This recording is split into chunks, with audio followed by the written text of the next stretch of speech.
Welcome to Voices United Education Podcast. Today we are with the Workforce Education Department of the Escambia County Public Schools.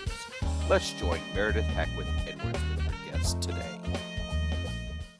As a kid in school, I always asked my teachers, when am I ever going to use this in real life? Then when I launched into the real life via a real job search, I was hit with experience required at every application. Needing to get hired to get experience, but not able to get hired without experience felt like getting the proverbial adulting rug pulled out from under me. My next guest is hoping to remedy this problem by training and credentialing students to be skilled workers before they even graduate high school. After 4 years in the Air Force, he joined the family business of teaching school and has since invested 18 years in various roles in education. He's now the director of Escambia County School District Workforce Education. And today, he's going to share how the program is supporting both student education and life beyond the campus. Tate High graduate, professional connector, proud dad of 2 boys, Stephen Harrell. Thanks for coming on the show. Thank you for inviting me. I'm glad to be here. I really am enjoying the 2-kid tie scenario. Oh yeah, I always say if I'm going to wear a tie, it needs to have something good looking on it. So it's always going to have my boys. That's so perfect. Well, I'm really excited to hear about the origin story of this program because when I learned more about it, I thought, wow, this makes so much sense, not just for students, but for our community. So tell me how it got started. Sure. Well, workforce education and our career and technical education programs have always been there in our schools, and their purpose and goal is to prepare students to have the relevant skills for the workforce that they're going to need to enter into the local workforce, to go on to post-secondary training, or to enter the military. But the primary focus is so that we give students skills to be able to go get a job when they graduate. We want a student to graduate with a diploma in one hand and a handful of skills in the other, and usually that's in the form of an industry certification. We like to get those students all of those skills that an employer can look at them and say, wow, I know this young person has exactly the things we need to operate our business efficiently and effectively. And so how did it get started? Has it been around a long time? What's its backstory? Absolutely. The career and technical education has been in our school since the very beginning. A lot of the parents out there are going to remember what used to be a shop class, business education, family and consumer sciences. All of those programs fall under workforce education. You can basically say if it's a class that isn't one of your core content areas or one of the arts-based electives, it probably falls under workforce education. So our programs that are all over the district, they run the whole gamut of anything that a person might be interested in as a career later in life. There's probably a workforce education program associated with that career. When you said shop class, that registered in my 80s baby's mind. Sure. So that checked out. How has this program changed since the 80s? Sure. So I did say that it used to be called a shop class because now you'll walk into a skilled trades facility. It might look something like a shop class used to, but we are no longer just building a birdhouse or something like that here and there. It was a napkin holder, if you must know. Absolutely. I made lots of cutting boards in my day in shop class at Tate. But now we give students those entry-level skills. We teach them how to identify the different types of hammers, how to stay safe on the construction job site. But they also might find themselves programming a CNC router to be able to cut custom countertops or custom signage, that kind of thing, because the skills have evolved over the years. When I was a student in high school, I don't even know if a CNC router was in existence. And if it was, I never saw one. But our students today won't have to say that same thing. They'll know exactly how that custom piece of cabinetry got cut out with such precision because they've operated that machinery within our programs. And does this type of education exist in every public school in Escambia County? Every middle and high school has at least one career academy. Pretty much all of them have multiple career academy options now. And so, yes, there are career and technical education programs at the middle and high school level and at the post-secondary level with Georgetown Technical College. So if there's a job that you are interested in as a young person, the right opportunity and the right option for you isn't everywhere, but there's the right option somewhere in Escambia County. So I say that because not every school has a skilled trades academy. Not every school has an agri-science program. but a lot of them do. And we offer school choice where students can move from one school to the other to experience these programs that they're interested in. So if there is a high demand from the students in a particular community, we'll add a new program. If employers tell us that we need people with a particular skill set, we'll add a new program for that. I can think of an example recently when the Escambia County government, not the school district, but the county itself, said, we need firefighters and we need corrections officers. What should we do? So in a response to that, the county gave us some money, and we pitched in with some Carl D. Perkins grants money, some CAPE funds, and other funding sources to get 2 new career academies started. One here at Pine Forest High School, the Escambia County Firefighter Academy, and one at Escambia High School that is the Escambia County Criminal Justice Academy that focuses on not just corrections officers, but all elements of the criminal justice career pathway.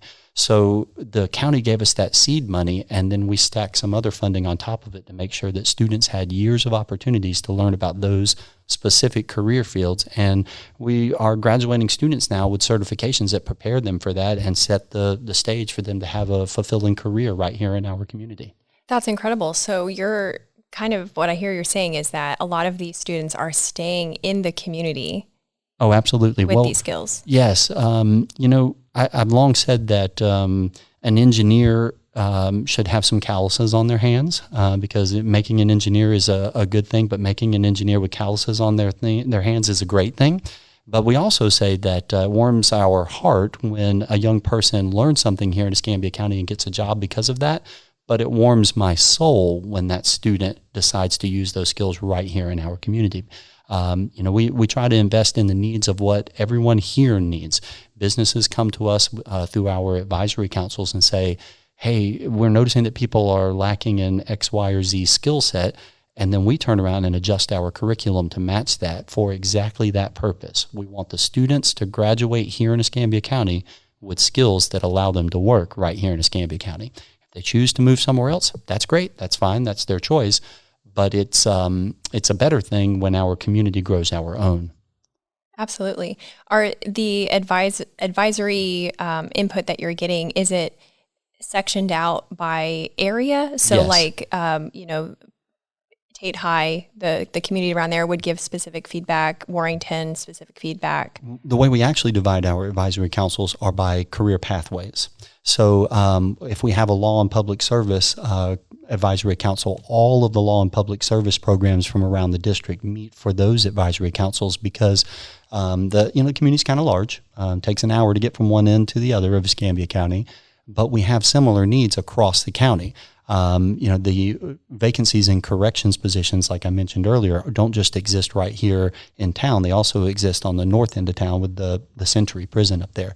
So, there are chances for the advisory council members to impact the entire county or even the multi-county area. We have businesses that are looking for aviation maintenance technicians, for example, that come from Santa Rosa County or the next county over, and they'll sit on our advisory council because they know that graduates from our program at Booker T. Washington High School's aviation technology program, they tend to go on to George Stone for full-on aviation maintenance and get that airframe and power plant certification that would qualify them to work on any job in the aviation maintenance industry. So I hope I'm not getting too deep down the trail there, but to answer your question, the real division for the advisory council meetings is between content areas, and anybody is welcome to come and give us input for that. And in the end, the hope is that the students work here. But look, I'm happy for a student to get a job anywhere when they graduate. Well, that makes sense that the input is based on the opportunity. Mm-hmm. When you, in the last, I'll say 3 years, what have you heard the most as far as needs in our community in Pensacola? I know that's a broad. Sure, but there are some that rise to the top. What you will often hear in economic development discussions are that we need definitely aviation maintenance technicians. There's been a big project happening at the airport for a while, a very large company bringing in thousands of jobs. and they have to have a talent pipeline in place in order to fill those needs for those jobs. So we've been working hard to graduate as many students with aviation maintenance credentials as we can, but we know we need to do more. So, if you're hearing this podcast, come sign up for one of our aviation maintenance programs, and, there's a job waiting on the other end of that for everybody. Most definitely. Cybersecurity is always big lately. There's actually a cybersecurity academy right here at this school, a couple of doors down from the room we're in now, that prepares students with a fistful of certifications that employers are looking for in cybersecurity, and they are relevant skill sets that a student can leave high school and step right into a high-paying job, a high-demand career field that everybody needs cybersecurity, and Pensacola is no exception to that. We have quite a few cybersecurity elements that are looking for employees. Healthcare is always big. Healthcare has been struggling to find employees, but honestly, those are the big ones that I would have said before the pandemic. At this point, everybody's looking for employees. So really, it's a employees market rather than an employer's market at this point. So as a young person, I would recommend that they find something they're interested in and go for it, because there's likely to be an opportunity somewhere associated with that interest. Well, it's the perfect storm isn't the right word, but it is kind of the perfect setup, I'll say, for students who are wanting to have employment right after graduation, that they can not only easily get that employment because of how everyone's hiring, but they'll stand out if they have this education under their belt. Absolutely. And we're talking a lot about hard skills, but are there any soft skills that come through in result of this education? Sure. One of the components of pretty much all of our workforce education, career and technical education programs is employability skills. We teach students to prepare resumes. We teach them how to apply for a job appropriately, how to dress appropriately. We teach them professional communication. All the things that employers say all the time, man, I wish the students would show up on time. I wish they would dress appropriately. I wish they would communicate well. Well, we teach all of those things, and we give your child an opportunity to learn all of that. In fact, each year I send in on some mock interviews for one of the high schools here that are just a blast to do. We spend pretty much the greater portion of an entire day putting students through a mock interview for a position. Each year we kind of change what the imaginary position is that they're applying for, but we give them a hard time. We make it realistic for them so that they understand what it really is like to have to go out and apply for a job. A lot of that is really just learned through the grit of having to show up every day to class and to do all the things that it takes to check the boxes and complete one of our workforce ed programs. I have to brag a little bit. This past year, in 2022, our students earned about 8,000 certifications across the school district. Now, those certifications range from 6th grade all the way up to 12th grade. And the certifications vary because for the middle schoolers, most of the middle schoolers are earning what we call a digital tool certification. And digital tools are kind of these foundational computer skills, like they might get a Microsoft Word certification, or they might get a Google Docs or Google Sheets certification. But what that does is it gives that student that self-efficacy that I can accomplish something. Look at this thing that I've done, and it prepares them to take the more difficult certifications later. In the 8th grade, we have quite a few students earning the Social Media Strategist certification, which it says to an employer that this is a person who has all the skills necessary to create a social media campaign to market a product for you. So if a student's interested in going into marketing and business, that Social Media Strategist certification sets them up for that. But then once they get into high school, the sky is the limit. Across the state of Florida in this past year, the governor was bragging about 7,500 entrepreneurship and small business certifications being earned around the state. Well, I'm here to tell you that 800 of those came from right here in Escambia County. 800 students are walking around Escambia County right now with the skill set to own their own business. They've proven that they can make a business plan, and they know how to acquire funding, and they know how to market a product and go through the entire life cycle of a business, because that certification requires them to know all of those skills ahead of time. And the list goes on and on. There are thousands of certifications that students have earned in the past year or so across our district that are ready to go to work right now. And if employers are looking for someone to hire with the right skill set, all they have to do is say, which of these certifications align with the needs of what we're looking for in an employee? And that is a great place to start. And that's amazing that the student could put that on their resume, because I wasn't joking in the intro. I felt there were so many aspects of adulting that I'm like, really? This is what I've been waiting for? This is so sad. But one of them was that, job application aspect, because I started out self-employed, had my little side business, and then decided to get a quote unquote real job. But it would have been so helpful to have both the entrepreneur skill set in a classroom setting, not just passed down from like my mom, but also to have it, the certifications on my resume to say, I don't have experience, but I do have this, and it's certified and it's validated by another person, not just like a family member. Oh, that's absolutely right. The Department of Economic Opportunity works very closely with the career source boards around the state each year to provide a list of certifications that have been vetted by the industry that are recognized as having value and importance. So we're not offering certifications that haven't been vetted and proven to be beneficial to a young person's career. So absolutely, I've seen some resumes come through my office recently for positions that we have advertised within the school district, and right at the top, they list all of these certifications for computer skills that they have. And I'm going, wow, we have high schoolers that have these too. So cool. It's wonderful. It's wonderful to see that. And some of those applications we've been seeing are people who were products of Escambia County and earned some of those certifications with us. So wonderful thing to see come full circle.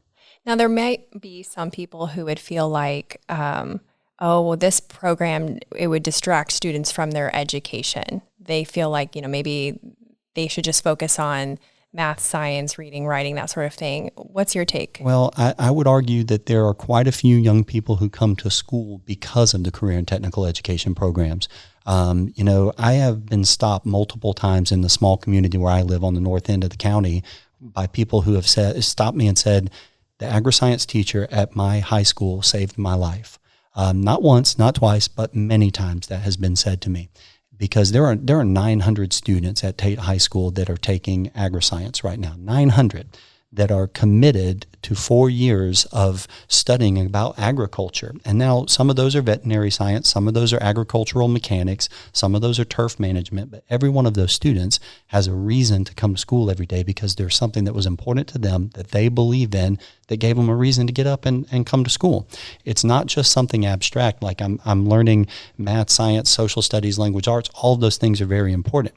But in the workforce education arena, we integrate those core subject areas into relevant life, job, work skills and experiences that are hands-on, that are project-based, that give you a chance to apply what you're learning. And so to kind of sum that up, there's a lot of students out there that come to school just for the opportunity to get that hands-on experience. Where they might not even want to go to school 100%, otherwise. 100%. We offer career and technical student organizations like the FFA organization.